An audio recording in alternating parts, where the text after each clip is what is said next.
Tem muita gente que acha que um robô é um caixa eletrônico. Que ele não precisa estar olhando lá Sim. e escolhendo, ele pode só colocar uma ordem Sim. e o robô trabalha para ele. Vende-se no mercado, na verdade, a ideia de que você fazer operações com essas plataformas como uma coisa glamurosa. E a realidade é bem diferente. As pessoas, querendo ou não, às vezes elas têm medo. Ah, é um robô. Não é bem um robô. É o cara que ele vai perder, né? De cada 10 operações, ele perde 6, 7. Mas nas 3 que ele ganha...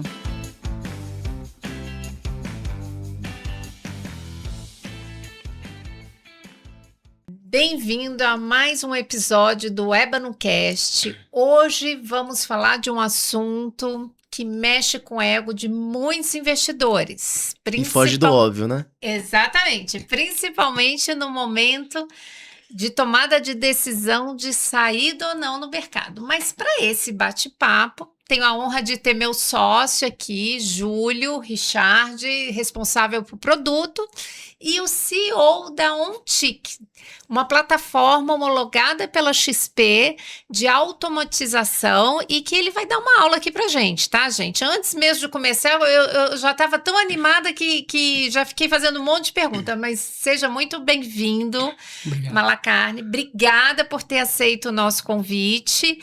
E a gente queria saber um pouquinho, antes da gente entrar no assunto, que você falasse um pouquinho da sua experiência. Tá ótimo. Gente, eu queria primeiro agradecer o convite, tá? É sempre uma honra estar com o Julião, agora com você também, Érica. Assim, um convite me deixou muito lisonjeado, assim. A gente é legal falar de um assunto que as pessoas conhecem tão pouco, mas que tem se tornado cada vez mais relevante, né? Falando um pouquinho sobre Malacarne, né? Assim, eu já tô no mercado desde 2004, então tem 22 a fazer. Não pode falar muito tempo, senão... Não pode falar a idade, né?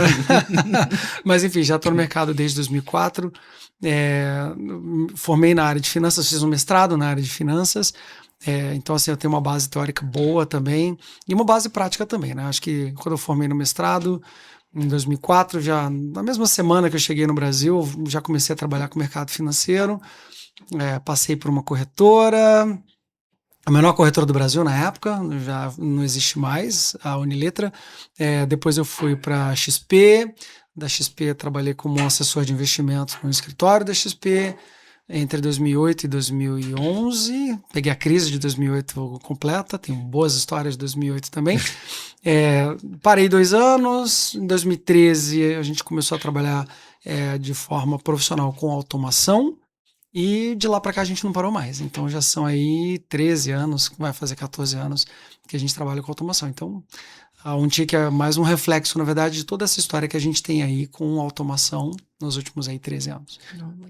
E da onde veio esse interesse por automação, essa ligação, né? Enfim, quando você falou um pouco da sua trajetória, naquele momento não existia automação. A gente sabe que os grandes fundos, eles automatizavam os processos em VBA, enfim. De onde veio essa sua ligação com a automação? Então, quando eu morei na Alemanha, eu fiz meu mestrado em Berlim, e nos últimos 6 meses eu fui para Frankfurt, onde eu trabalhei com fusões e aquisições no Deutsche Bank, né? Fiz um estágio lá de 6 meses de M&A. Quando a gente trabalhava lá no Deutsche, não sei se vocês já viram, são 2 torres gêmeas de 40 andares, lindíssimas, que ficam lá em Frankfurt, e o que acontece é que no pé das 2 torres tem a área comum com restaurante, onde a gente almoça e tal. Então, assim, todas as áreas se misturavam ali no Deutsche, né? Então, ali eu tive contato com várias áreas do banco. E lá em 2004, quando eu trabalhei com M&A, né, 2003 para 2004, a gente já tinha contato com o pessoal de trading. Uhum. E assim, o pessoal de research, de trading, e eles já trabalhavam com automação em 2004, isso, né? Então, há 22, 23 anos atrás. E ali foi onde eu tive o primeiro contato, na verdade. Onde eu fui entender que aquilo existia. Que até então, para mim, aquilo era uma coisa que eu não desconhecia por completo.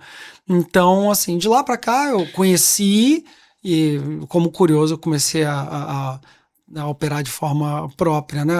Com o tal do MetaStock, NinjaTrader, vários softwares que existiam lá fora, só que era uma realidade muito distante aqui no Brasil, né? Então, durante 2004, quando eu voltei para o Brasil, até 2013, era um período onde a gente só ficava assim, testando o que existia lá fora e sonhando em vir para o Brasil algum dia, mas enfim, o meu contato foi lá em 2004, quando eu trabalhei no Deutsche, e eu tive contato com essa galera que já fazia automação de trading proprietário lá do banco. Que legal. E nessa época ainda não tinha dado um clique, poxa, eu quero seguir nessa área, vou desenvolver algo para o Brasil. O que fez, assim, você tomar essa decisão de seguir por esse caminho? Eu acho, Érica, acho que muito mais uma visão de mercado, né? Porque imagina que de 2004 até 2013, eu ficava muito mais como curioso. Testei várias plataformas lá fora, NinjaTrader, o eCharts, que eles tinham um módulo de automação também. Então, era entusiasta, digamos assim. Então, quando a XP trouxe a primeira plataforma de automação para varejo aqui para o Brasil em 2013, eu falei, opa, né? E eu tinha saído, na verdade, do mercado em 2011, quando eu dei uma pausa aí de 2 anos, de 11 para 30.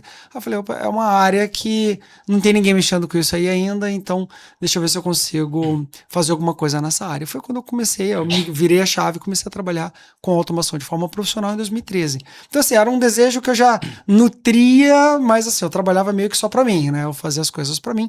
E em 2013, quando eu vi que tinha um mercado aberto, potencial ali, eu falei, deixa eu ir para essa área. Acabou que vingou, deu certo. Que legal, que legal. Legal.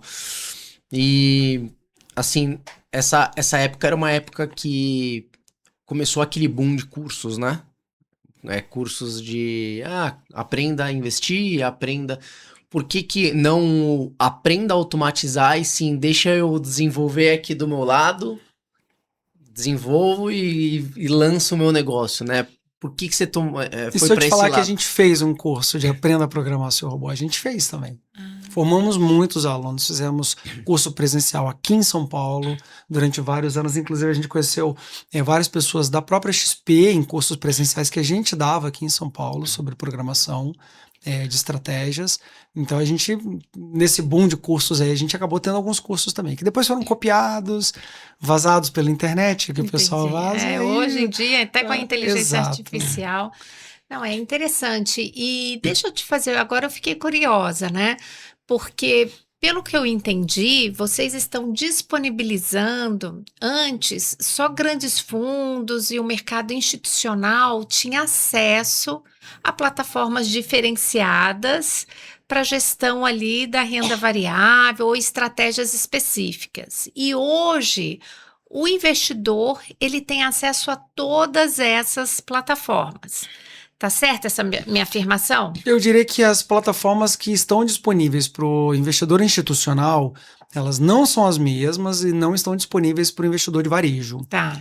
Então são outras plataformas que têm outros tipos de ordem, TEOAP, VWAP, são outras necessidades. O investidor de varejo, normalmente ele é menos sofisticado, isso não significa que é uma coisa ruim, é porque a necessidade deles são diferentes, então cada plataforma supre uma necessidade distinta. Por exemplo, às vezes chega um investidor que fala assim, poxa, até mesmo quando a gente, né, um assessor de investimentos vai atender um cliente, ele fala assim, cara, quero comprar, sei lá, 20 mil reais em ações da Petrobras. Cara, você aperta um clique ali em qualquer plataforma e você instantaneamente executa aquela ordem na mesma hora.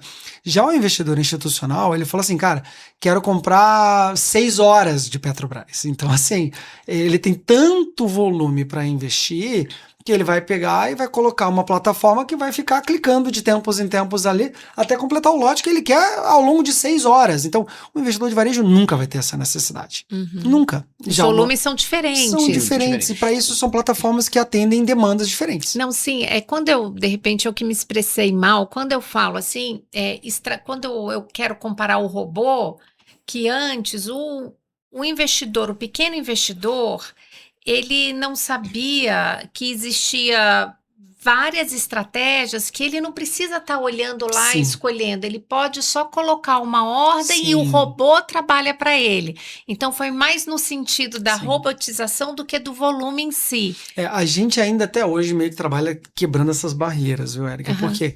Porque tem muita gente que vende-se no mercado, na verdade, a ideia de que você fazer operações com essas plataformas que são, né, cheio de coisas verdes e vermelhas piscando na tela, como uma coisa glamurosa. Então, assim, aprenda a operar, faça, né, seja bem sucedido, e a realidade é bem diferente do que se vende aí. Sim. Vende-se como se fosse uma coisa super glamurosa, assim, ó, ficar horas na frente do computador aqui é o que garante o seu sucesso no futuro.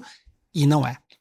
Então, assim, o investidor que consegue automatizar uma estratégia e você tira a necessidade do investidor de ficar ali horas na frente da tela acompanhando e colocando todas as emoções ali no mercado, eu acho que é uma coisa bem melhor do que você ensinar o cara a ficar ali horas na tela ali Não, acompanhando. e o melhor de tudo é que o robô não tem emoção, né? Não tem. Não vai ter ali, ó, essa ação eu adoro, eu gosto. Então, assim, ele vai seguir a estratégia definida. Exato. E a gente sabe que se você parar para analisar, fazer um estudo mesmo, né, com investidor pessoa física, 99% deles cometem exatamente os mesmos erros, né?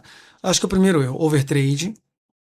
E o robô não tem isso. O robô você coloca ali, opera 3 vezes por dia e acabou. Sim. Né? Já o Isso. investidor ele fala assim: operou só 3 vezes por dia e não deu lucro, deixa eu operar Vou 4, 5, continuar, 6, 7, 8. Ou ao contrário, né? Eu operei 3 vezes, eu ganhei. Deu tanto lucro, isso, mas tá pouco. Eu hoje acho que eu gostar. posso triplicar o meu valor. Exato. E aí, assim, o overtrade é uma característica claríssima de quem opera de forma manual. Outra, assim, de novo, 99% dos investidores, todo mundo já passou por isso, né? Outro exemplo, a questão do aumentar a posição na perda. Então, o famoso preço médio contra. Então, você tá ali numa posição, né? Você não usa stop, né? 99, todo mundo, né? Quem já não fez um trade sem stop? Então, você faz ali uma operação sem stop, aí a coisa anda contra, você fala assim, deixa eu colocar um lotezinho aqui a mais. Aí você faz um médio para trás, a coisa não anda, faz um novo médio para trás, um novo médio, e aquele buraquinho vira um buracão. Sim. Então, assim, todo mundo já cometeu. Já o robô não tem disso. Só que todo mundo que trabalha com um robô, tem uma barreira que a gente precisa vencer aí, né? Tem muita gente que acha que um robô é um caixa eletrônico.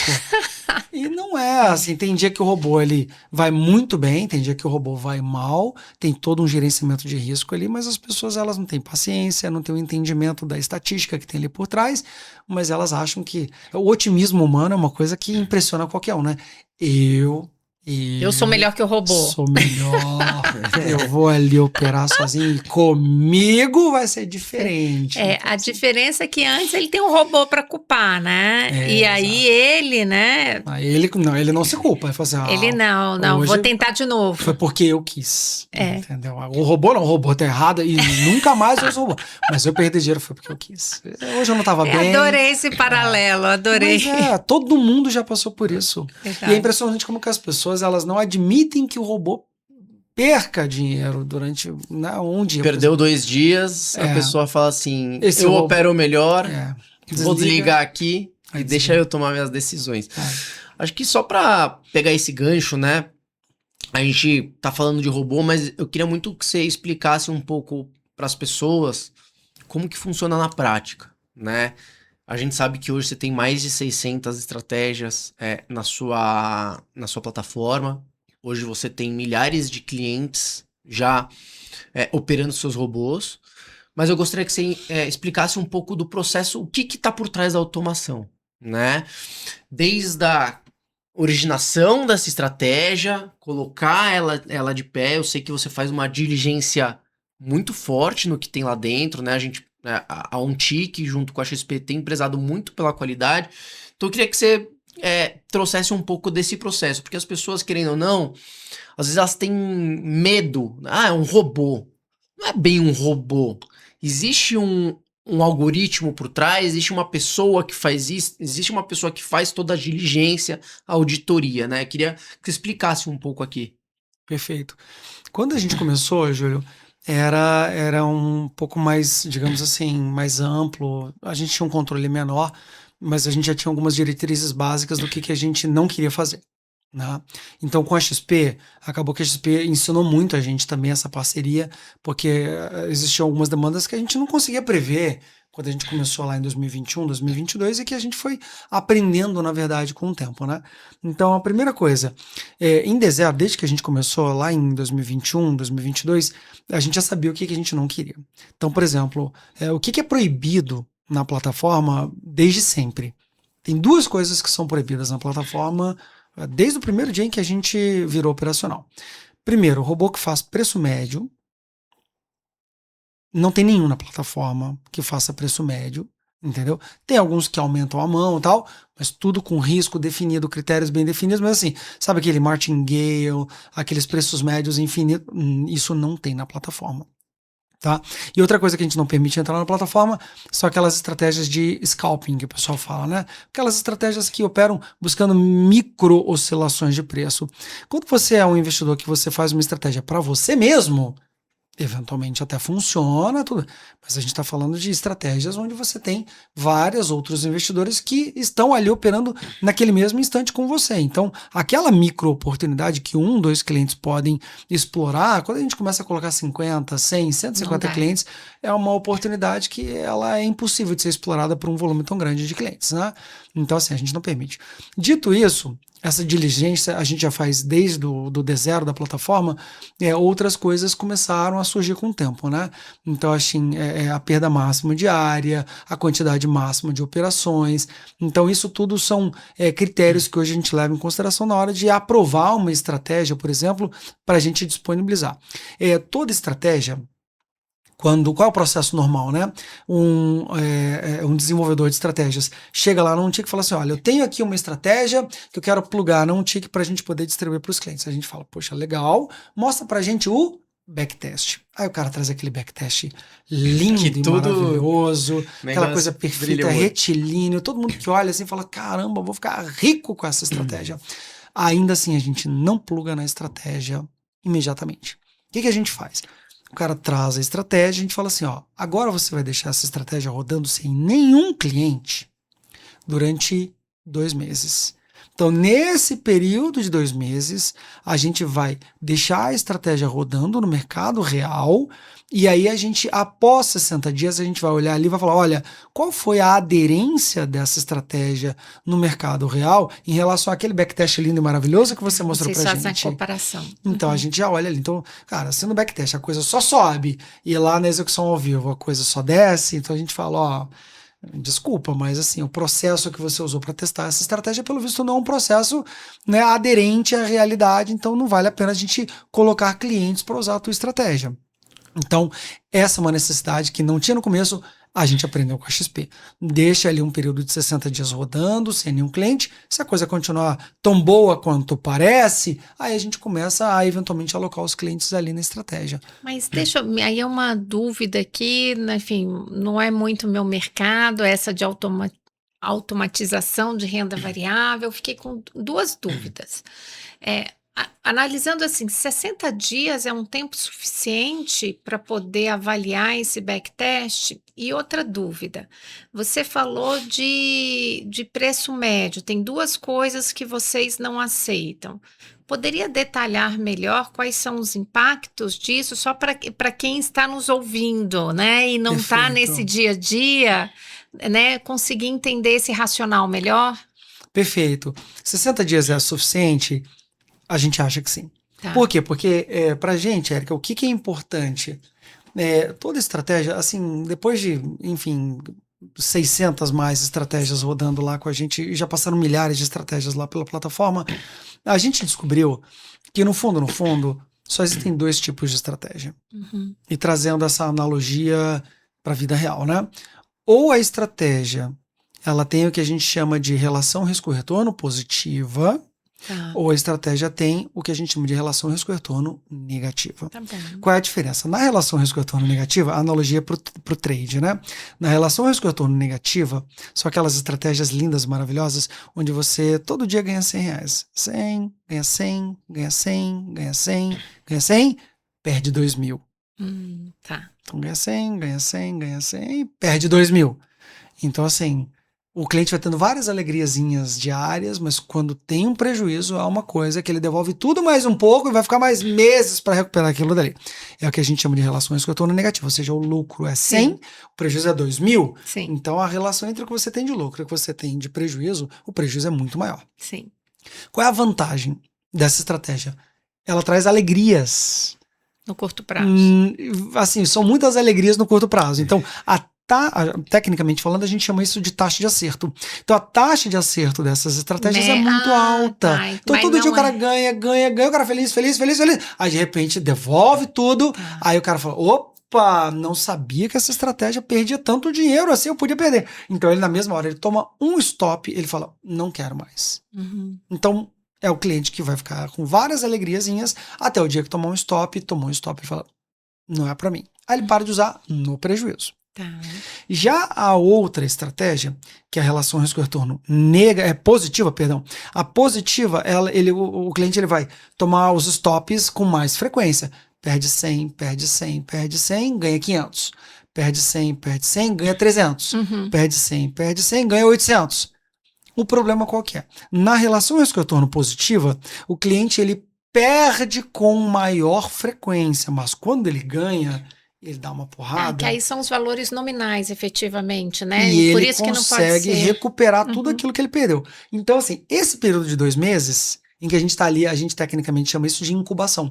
Esse período de incubação da estratégia é onde a gente vai olhar exatamente isso. Entendi. Olha, lá no teu backtest, você estava operando com relação risco-retorno negativa. Uhum. Por que agora, aqui nesse período de 2 meses, a relação risco-retorno de repente ficou positiva? Entendi. Então, assim, é o período suficiente para a gente saber se Perfeito. aquilo que ele mostrou para a gente no teste foi replicado ali no ao vivo. Uhum. Só que a gente não deixou ele testar isso com nenhum cliente plugado nele. Tá. Ele testou e mostrou pra gente ali no ao vivo, mas se ele não tiver aderente, ali a gente já barra a estratégia. E no limite, assim, não tem certo ou errado essa relação risco-retorno positivo ou Não tem. negativa. O que ele precisa só é que, quando está rodando de fato, esteja condizente do que ele te apresentou Exato. previamente, né? Exato. E aí, na ponta final, cabe ao investidor ele decidir justamente isso, porque eu conheço os dois públicos, tá?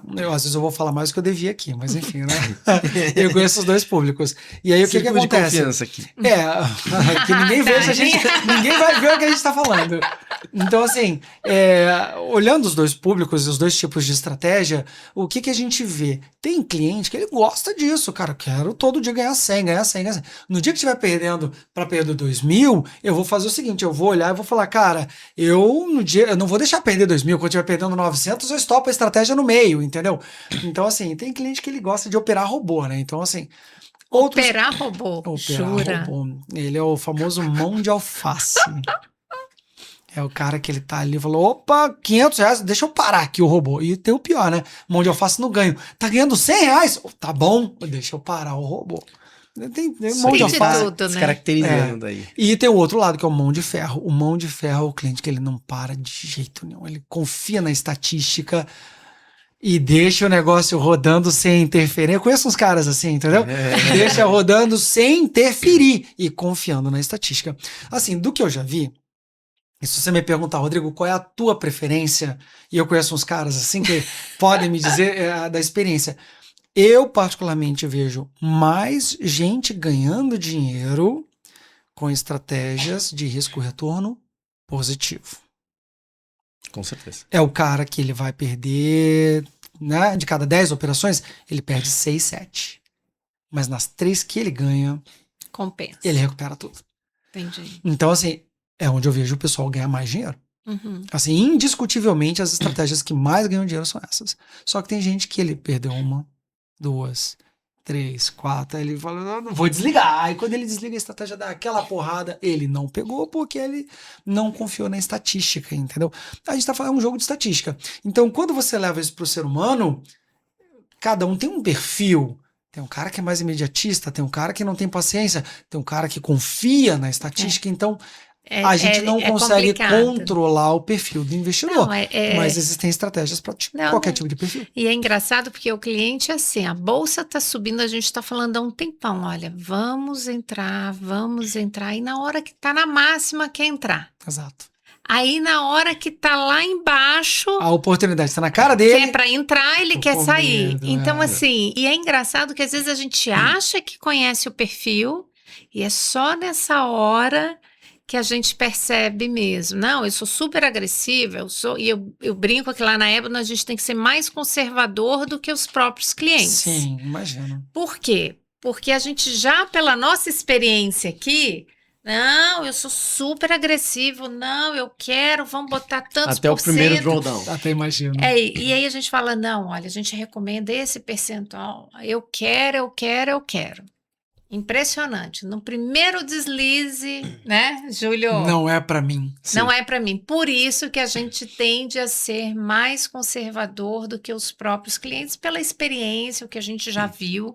Mas, assim, super bem explicado. Sim. Agradeço ali a explicação. Você falou que se tivesse que. Eu sei que vocês têm várias estratégias. Para você, qual a estratégia que você escolhe? Malacarne, infelizmente eu não posso operar a estratégia porque eu sou analista CNP. Então as estratégias da plataforma eu assino todas elas, né? Então assim, se aparecer alguma operação em mercado futuro, a CVM manda uma cartinha lá pra casa. Não, mas ok, tirando esse papel assim, porque sempre tem uma preferida. Operar, não, com certeza. A gente sempre tem uma preferida. A gente tem. Eu particularmente tenho uma estratégia que, assim, eu acho que o Júlio até já sabe qual que é a minha preferida, né? Podemos falar. Podemos falar dela? Podemos falar lá? Então, beleza. Tem uma estratégia na plataforma que ela é tão simples, tão simples, tão simples, mas ela é impressionante a eficácia da estratégia. Ela chama-se Sparta. O que que ela faz? O mercado abre, né? 9 horas da manhã, geralmente tem aquela volatilidade imensa logo na abertura, e a estratégia é muito simples. Se o mercado sobe 300 pontos, ela compra. Se o mercado cai 300 pontos, ela vende. Só isso. Não olha indicador, não olha nada. Ela é mecânica. Ela subiu 300, compra, caiu 300, vende. E o que ela faz? Ela segura a operação até 5 horas da tarde. Essa é a estratégia. Tem um stop de 600 pontos, né, mas ela segura a estratégia até 5 horas da tarde. É a estratégia que mais dá dinheiro na plataforma. É bizarro tanto que essa estratégia dá dinheiro. E aí... Uma operação por dia, desculpa, uma operação por dia e não fica acompanhando o mercado. Ela somente aproveita o tempo. Sabe aqueles dias super direcionais que o mercado abre forte pra cima? Ou pra baixo? Ela é a que mais ganha dinheiro. Ou aquele dia super direcional onde o mercado abre forte e derrete? É ela que ganha dinheiro. Porque vai... Agora tem os stops, dia lateral, ela abre, toma stop com 30 segundos. Ok, mas é um faz stop parte. controlado. É isso. Mas quando ela recupera, é uma estratégia que ganha 3, 4, 5 mil pontos, assim, tranquilamente. E um ponto, né, que eu queria já pegar esse gancho é por que ela dá muito certo, né? E a gente vê muitos investidores que vão na mão e não conseguem acertar a mão. Porque tem disciplina. Isso aí. O que o Malacarne falou, É isso aí. o que o Malacarne falou, e aí a disciplina no mundo do trading, ele é um espelho para o mundo do investimento como um todo, né? Essa estratégia tem disciplina. Ela não vai chegar, ela não vai burlar a disciplina que foi pré-setada nela, né? Então, é o que ele falou, é 300 para cima, 300 para baixo.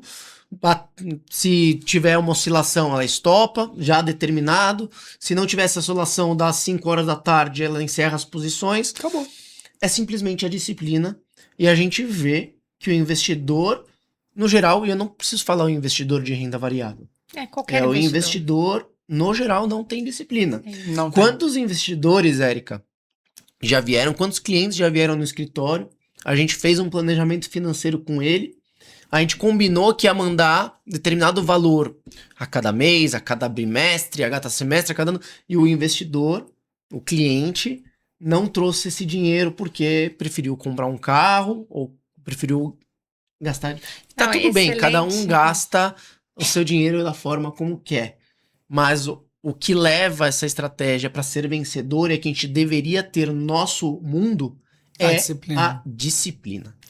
Não, e me fez lembrar um estudo que a Fidelity fez dos maiores retornos que alguns clientes tiveram nos últimos 20 anos, e principalmente voltado para o mercado acionário.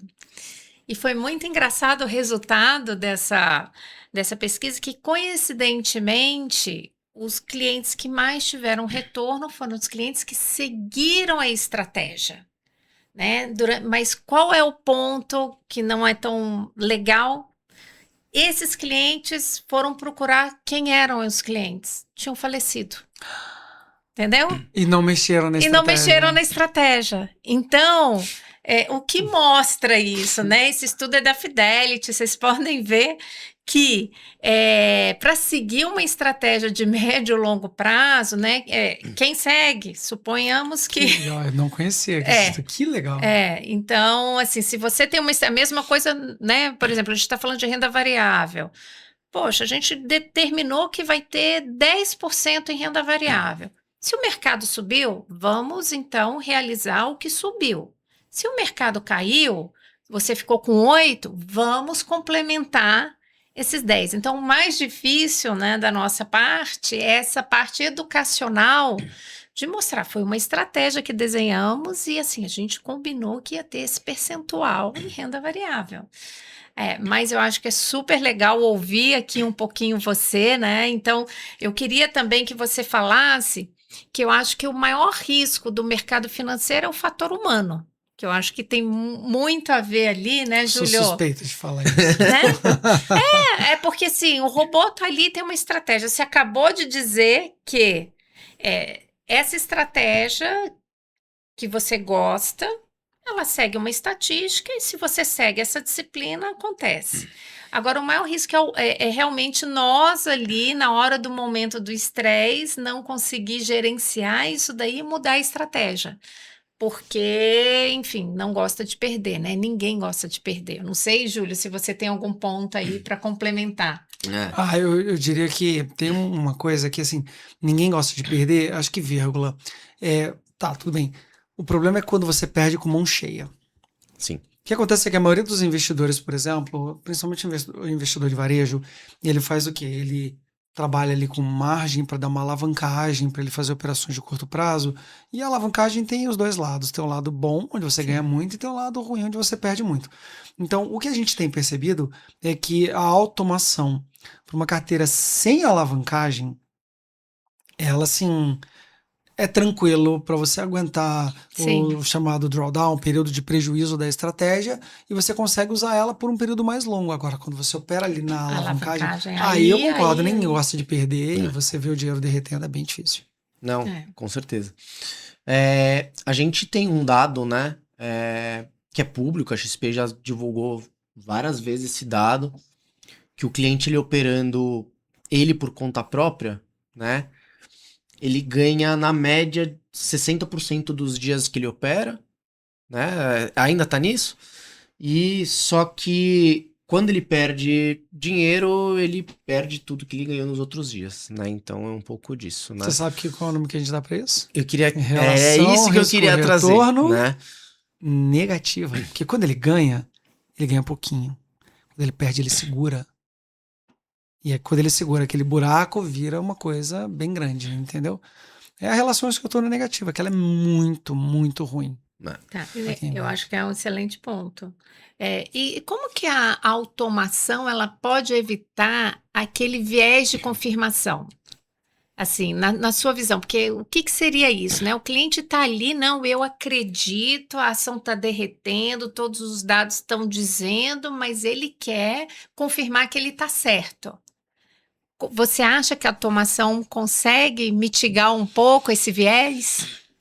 É um pouquinho difícil, porque a gente está falando de um comportamento humano ali, né? Mesmo que a gente esfregue o dado na cara do investidor, ele vai meio que falar assim, cara, o que você está me dizendo não é relevante, eu não acredito. Ele tende a acreditar no que está na cabeça dele. Então, assim, não sei até que ponto a gente consegue esfregar a estatística na cara do investidor e falar assim, olha, você está errado, mas alguns eles são muito teimosos, né? Então, mas eu concordo, né?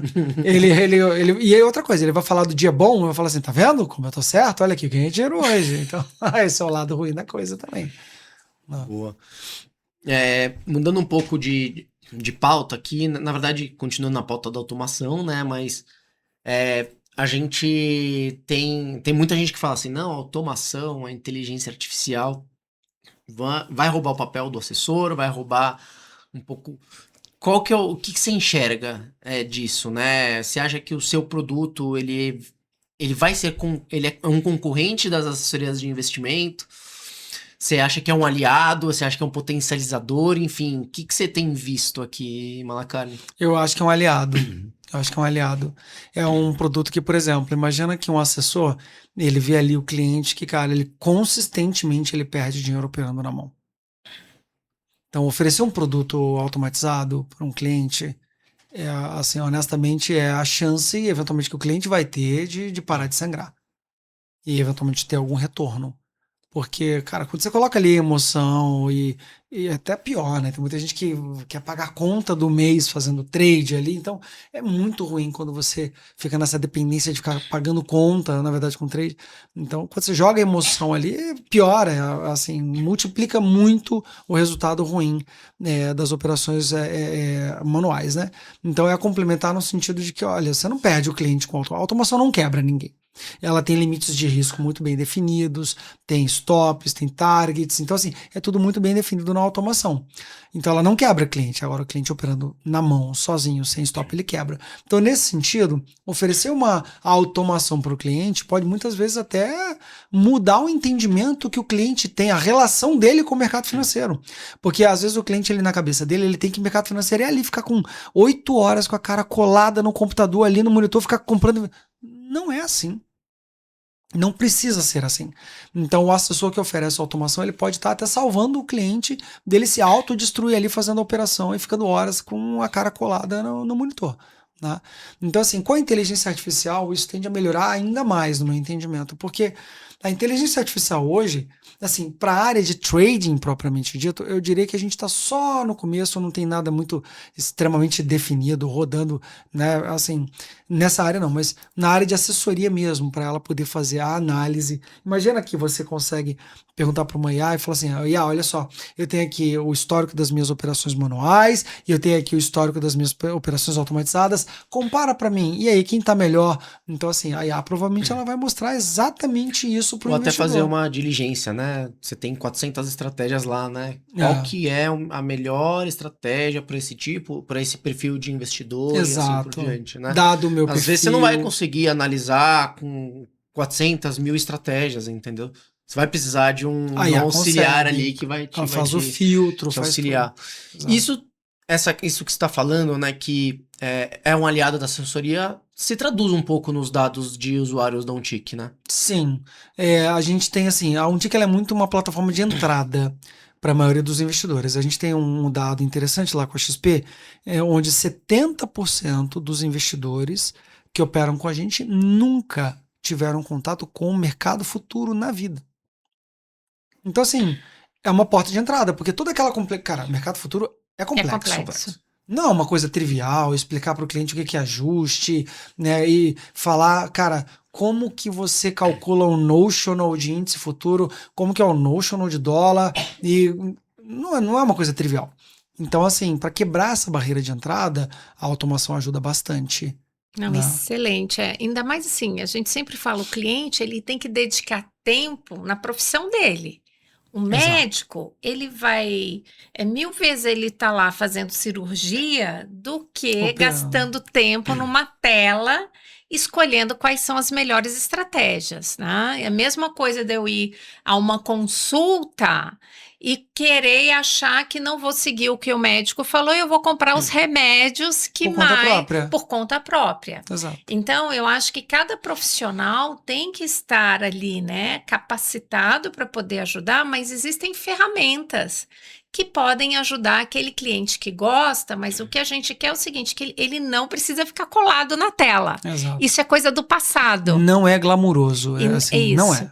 Mas sabe o que eu percebo? Muitos grandes executivos, tá? Eu vi vários, não foi 1, 2, 3, não. Saíram do mercado financeiro, agora eu sou investidor profissional, aí comprou um monte de tela, entendeu? E ficou lá operando.